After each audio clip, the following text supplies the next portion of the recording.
Hello, beautiful souls. How's everyone doing? So I know I've been a little quiet over the past few weeks. Lots of exciting things going on personally and through my life's work, and just trying to integrate all the changes and find balance between all the spaces that I've been working in. So just want to share. To be honest, this is just improv, as something just came to my mind. I've been working on some numerology things. I just did a few things within our numerology group, and so I just what is numerology? And for anyone who doesn't know of our private Facebook group that Laura and I manage, and we provide some education platform. So it kind of triggered a few things, with working within numerology.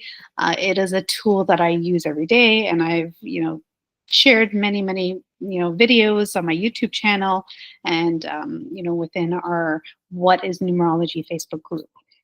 So I've been reflecting, and a lot of the things that I've been really focusing on is cycles, personal cycles and universal cycles. And for anyone who doesn't really know, please check out our our YouTube channels to go in depth in understanding. But simply put, our personal cycles is how things impact us, mentally, emotionally, physically in this realm. And it's also how things manifest internally. Our universal cycles is something that impacts everybody in the world. Usually external factors, and do play a significant role in our life. So with that said, I've been playing around with, and honing in that this is a universal year 9, which is the end of a 9-year cycle, which is pretty much a decade of transformation, change, new beginnings, creativity, self-healing, reflection. That pretty much every single year in a 9-year cycle represents something to us. So in terms of universal, this impacts all of us, and we're at the completion, at the end. This is a culmination of everything going on, and this is also a year I like to look at as a purge. This is a year that you really want to kind of self-reflect, look at all the things that have worked for you, and has aligned with your highest good. And it also helps, and it's also the things to look at what hasn't served you, what hasn't worked, and this is a time of cleanup and purge.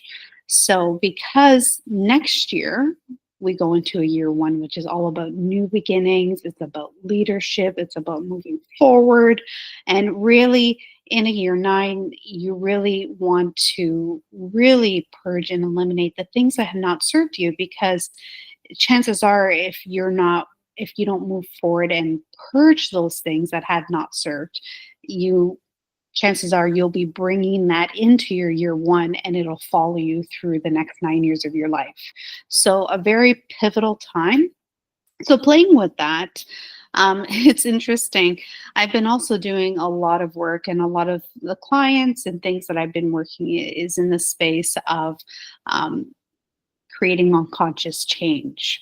So aligning with, where we're at, in terms of numerology cycles, and then looking at how life has been unfolding and how it has unfolded, and, and really making those foundational changes, at least for myself, so that I'm really cleaning up a lot of the stuff that has not served me, and making those really difficult decisions, and taking action on that, to either purge or ratify, change, improve, so that I'm not bringing a lot of this baggage into my year 1.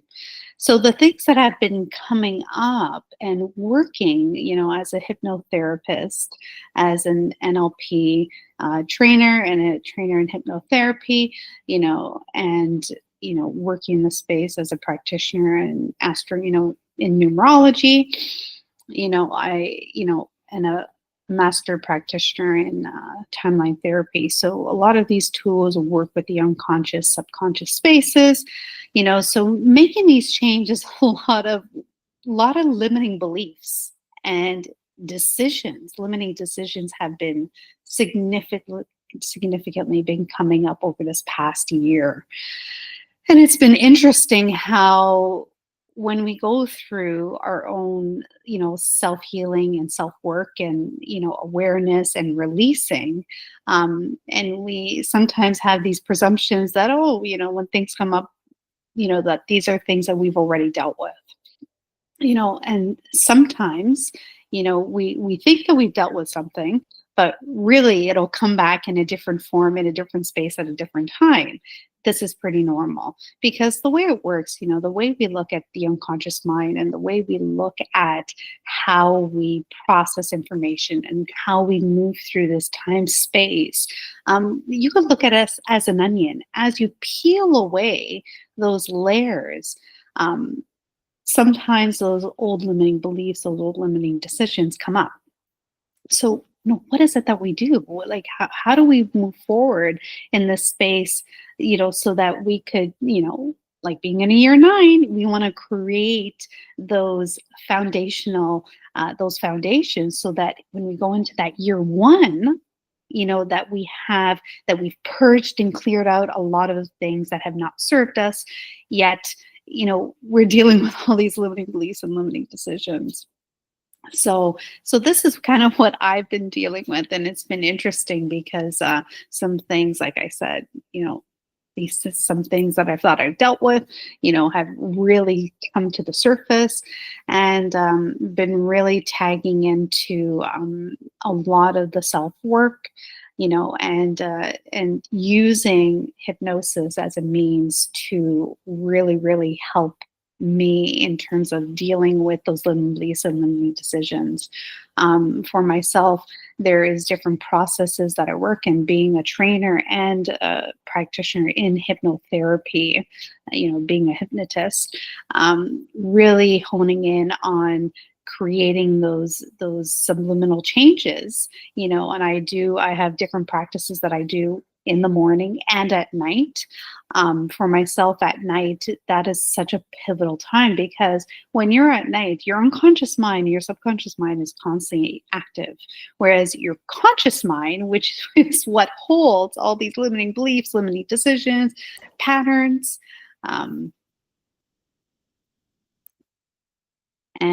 no, sorry, I'm using this new program, so bear with me. But I just ended up getting prompted. And yeah, so more or less, this is a time, when you're at sleep and you're at rest, your conscious mind is at sleep with you. So this is a really, really pivotal time to truly come to life and get that ego out of the way and get that conscious mind out of the way, that you could start creating changes and reprogramming at those subconscious, unconscious levels. I love to use and have done studies on different frequencies. I'm very big on binaural beats, and those different frequencies, definitely targeting and working in that theta state, which is primarily when we're working with hypnosis and hypnosis trance. Usually we're for the most part working in those theta states, brainwave states. However, the other things I also like to look at are the different frequencies, because when you're looking at the different frequencies, those hertz, each of the main hertz will have different things that it does for you. So I really truly love to use those different frequencies to kind of, whether it's cleansing, whether it's repairing, regeneration, healing, creating those bigger, changes. So whatever it is that you're seeking, different frequencies provide different outcomes. So listening to that as you're going to sleep, very, very powerful. As for daytime, a lot of tools that I use are really, learning state. I have a whole video on how to use learning state. And this is a state that basically allows you to, it opens up it opens up your channel from your conscious to your subconscious mind. It also helps, it's great for extreme focus, and a bunch of other things. But I have a detailed YouTube video that talks about learning states. So go visit that if you want more information.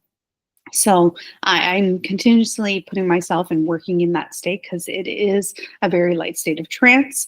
And then there is other things that I do in conjunction with that. I have my own hypnosis tracks that I use. So hypnosis is a really, really big part of my life and is also one of the main tools that I use that I've created a lot of different scripts. I've combined different modalities within those hypnotherapy sessions. And being a trainer in NLP and timeline therapy and a numerologist, I combine a lot of these modalities in these sessions that I do, not only for my clients, but also for myself. So it's been a beautiful process. So anyways, but just wanted to share that with you, remembering that, there are always things that we could do in terms of, creating those changes. And whenever you're hitting those limiting beliefs, those limiting decisions, let me know, if you're open to sharing, post anything on this YouTube channel that you may have any questions for, maybe some of those limiting decisions. I'm more than happy to give you some other little tidbit of processes that you could do that to help reframe yourself and help create those subconscious changes. So comment, like, share, and I would love to be able to be of service and help, with those limiting beliefs that do come up every so often. So thank you very much. Send you all love and looking forward to our next video. Bye.